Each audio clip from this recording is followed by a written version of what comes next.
आज मैं आप लोगों के सामने एक बहुत गहरा मीनिंगफुल भजन पेश करने वाली हूँ जो दिया गया है हमारे आदि जगत गुरु आदि शंकराचार्य जी द्वारा। और इसका जो भाव है बहुत ही गहरा है। अगर इसको हम गहराई से समझने की, परखने की, जानने की कोशिश करेंगे तो ये हमारे अज्ञानता का जो पर्दा है वो बिल्कुल खोल देने वाला है और ये हमारे आंखें खोल देने वाला है वास्तव में। तो इसको हम अच्छे से समझने की और सुनने की कोशिश करेंगे। इसके तो वैसे 33 वर्सेस है, मैं आज वैसे 6 वर्सेस गाने वाली हूँ और इसका जो भाव है, मीनिंग है, उसको भी एक्सप्लेन करूँगी। तो अच्छे से समझने की कोशिश कीजिएगा।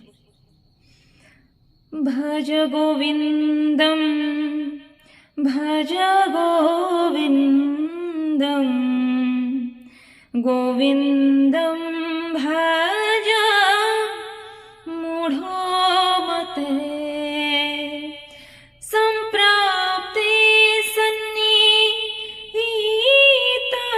काले नहीं नहीं रक्षति दुःखिंकरणे नहीं नहीं रक्षति दुःखिंकरणे। भज गोविंदम। ओ मूर्ख मानव, क्या कर रहे हो? गोविंद को भजो, भज गोविंदम। गोविंद कौन है? भगवान कृष्ण का दूसरा नाम। क्योंकि मृत्यु के समय जो है ना, जितना भी वेदों को, शास्त्रों को रट लो, कुछ काम नहीं आने वाला है जब तक उसको अपने जीवन में धारण नहीं करोगे। वास्तव में जो वेद शास्त्र सबका निचोड़ है कि गोविंद को भजना है, गोविंद को हरदम स्मरण करना है। तो भौतिक संसार की PhD डिग्रियां तो वैसे भी मृत्यु के समय में काम नहीं आएंगी, लेकिन शास्त्रों को भी अगर हम जीवन में धारण नहीं करेंगे, सिर्फ रटते हैं, इंटेलेक्चुअली अगर उनको पढ़ने की कोशिश करते हैं, जीवन में कुछ धारण नहीं किया, तो क्या होगा? मृत्यु के समय में वो काम नहीं आने वाला। मृत्यु के समय में तो सिर्फ और सिर्फ गोविंद का नाम ही काम आने वाला है। So next. मूढ़ जहि धनागम तृष्णा कुरु सद्बुद्धिं मनसि वितृष्णा यल्लभसे निजा कर्मोपातं वित्तं तेन विनोदय चित्तं वित्तं तेन विनोदय चित्तं। हे मूर्ख मानव, ये जो तुम धन इकट्ठा करने की योजनाएं बना रहे हो, इसको छोड़ो। इसका मतलब है कि ढेर सारा धन इकट्ठा करने के पीछे भागना नहीं चाहिए, धन के पीछे भागना नहीं चाहिए। जो अपने कर्मों से, ईमानदारी से कमाकर जितना मिलता है, उसी से संतुष्ट रहो। क्योंकि जितना ज्यादा धन इकट्ठा करने के पीछे भागेंगे, उतना ही मेंटल स्ट्रेस, उतना ही मानसिक रोग होता है, उतना ही टेंशन बढ़ता है। तो जितना मिले ईमानदारी से कमाओ और खुश रहो। और क्या करना है? गोविंद को भजना है। तो ईमानदारी से जितना मिलता है संतुष्ट रहने की कोशिश करो, क्योंकि संतुष्टि से बेहतर और कोई गहना नहीं है। तो इसलिए संतुष्ट रहना सीखो, धन के पीछे मत भागो। So next. नारी स्तन भर नाभिदेशं दृष्ट्वा मागा मोहावेशम् एतन्मांसव सादिविकारं मनसि विचिन्तया बारंबारं मनसि विचिन्तया बारंबारं। तो नारी का जो सुंदर शरीर देखकर काम वासना में गिर नहीं जाना है। हम तो क्या करते हैं, नारी का सुंदर नारी देख लिया, सुंदर पुरुष देख लिया, तो क्या करते हैं, भगवान को तो छोड़ो, अपने माता पिता को भी भूल जाते हैं। तो ऐसा नहीं करना है।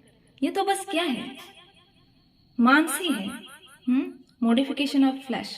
तो मांस का कुछ अलग टाइप का गठन है, पतली कमर, बस मांस का अलग टाइप का गठन है। वास्तव में तो मांस ही है ना, कुछ अलग है क्या? इसमें कुछ नहीं रखा है, क्योंकि जब उम्र ढल जाएगी, बुढ़ापा आ जाएगा, तो इसका कोई मोल नहीं है, कुछ भी मोल नहीं है। तो इसीलिए इन सब के पीछे नहीं भागना है। क्या करना है, गोविंद को भजना है, क्योंकि वही जो एक है सबसे अपना है, और वही जो एक है सबका हितैषी है। तो इसीलिए बार बार गोविंद को भजना है और इन सब चीजों के पीछे पड़ना ही नहीं। सो नेक्स्ट, नलिनी दलागत जलमति तरलम तद्वा जीवति अतिशय चापलम विधि विधाभि मानग्रस्तम लोकं शोकहतं च समस्तम लोकशोकहतं च समस्तम। तो मानव शरीर कैसा है, कमल में जो पानी की बूंदें होती है तो उस बूंद के समान ही है। कमल या किसी भी फूल या पत्ते में जो बूंद होती है पानी की, तो उस बूंद के समान ही है, क्योंकि कब सूख जाएगा पता ही नहीं।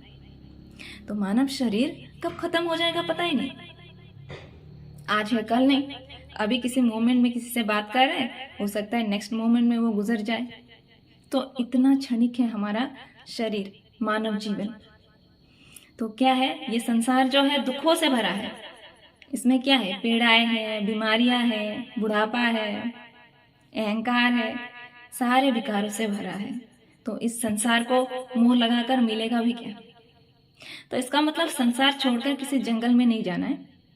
आसक्ति जो है इन क्षणिक चीजों में नहीं रखना है। आसक्ति जो है उसमें रखना है जो सदा के लिए है, कभी खत्म नहीं होने वाला, जो हमेशा से था और हमेशा रहेगा। वो है कौन? गोविंद, भगवान। तो इसीलिए सारी आसक्ति रखना है तो गोविंद से रखो, प्रभु से रखो, भगवान से रखो। तो क्या माता, क्या पिता, क्या परिवार, ये तो सब क्षणिक भर के लिए है। तो इनसे इतना आसक्त होकर कुछ नहीं मिलेगा सिवाय पीड़ा और दुख के। तो इसीलिए आसक्ति रखना है तो गोविंद से रखो, प्रभु से रखो, श्री कृष्ण से रखो। सो नेक्स्ट, यावद्गीता पार्जन शक्तः स्थावन्निज परिवारो रक्तः पश्या जीवति जरे जरे देहे वार्तां कोऽपि न पृच्छति गेहे वार्तां कोऽपि न पृच्छति गेहे। जब तक शरीर में स्ट्रेंथ है, बल है, जब तक आप कमा सकते हैं तो क्या है, तो सभी लोग आपसे बात करेंगे, आपको इम्पोर्टेंस देंगे, आपके बारे में पूछेंगे। लेकिन जब बुढ़ापे में शरीर जर्जर हो जाता है, आप कुछ नहीं कर सकते, तो आसपास के लोगों को तो छोड़ो, जो अपने परिवार के लोग भी आपको इम्पोर्टेंस नहीं देते। अरे कहते हैं ये बूढ़ा इंसान, छोड़ो, इससे क्या बात करना, तो कुछ वैसे भी कुछ करने के लायक है ही नहीं, फिर सिर्फ बिस्तर में सोता रहता है। तो इसको क्या करना है, इसको इम्पोर्टेंस देकर क्या मिलेगा? तो इसको इम्पोर्टेंस देकर क्या मिलेगा? तो ये हाल है हमारा। तो सच्चाई तो यही है।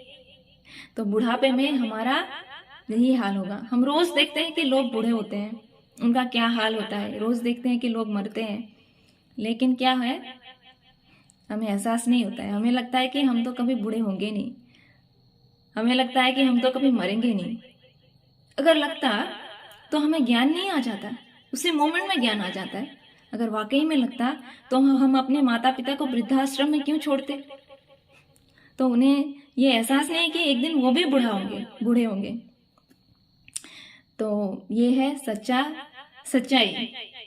मानव जीवन की सच्चाई यही है कि एक दिन ये जो शरीर को हम इतना सजाते हैं, इतना इसको इम्पोर्टेंस देते हैं, एक दिन क्या होगा, ये शरीर भी आपको धोखा देगा। तो इस पर मोह लगाकर क्या करोगे? तो इसीलिए क्या करना है, ज्ञान उसी में है कि गोविंद को भजो, भगवान का स्मरण करो, वही है अपना, और वही है जो आपको तारने वाला है, आपको संवारने वाला है। सो नेक्स्ट, यावत् पवनो निवसति देहे तावत् पृच्छति कुशलं गेहे गतवति वायो देहापाये भार्या बिभ्यते तस्मिन् काये भार्या बिभ्यते तस्मिन् काये। ये जो पहले जैसा ही है, थोड़ा सा अलग है। मतलब आपके जीवन में, आपके शरीर में जब तक आपका सोल है, जब तक आप जिंदा हैं, तब तक ही लोग आपको आपके बारे में पूछेंगे या फिर कुशल मंगल पूछेंगे, सोचेंगे।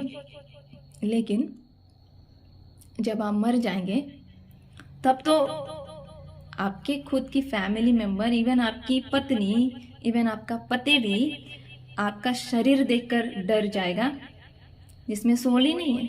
आपका डेड बॉडी देखकर डर जाएगा। वो तो ये नहीं कहेगा कि इसकी डेड बॉडी मैं पास रखूंगा। तो वास्तव में हम किससे प्रेम करते हैं? तो शरीर के अंदर जो सोल है, आत्मा है, उसी की वजह से तो शरीर सुंदर लगता है। तो हम क्या करते हैं, ये जड़ चीज जो क्या कहता है, सड़ जाएगा। जब सोल के जाने के बाद ये शरीर यहीं पर सड़ जाएगा, सिर्फ उसी को ही सजाने में लगे रहते हैं, है ना, उसी को ही सजाने में लगे रहते हैं। लेकिन जो सोल है उसको कोई नहीं सजाता। और सोल की दवा कौन है? भगवान है, गोविंद है।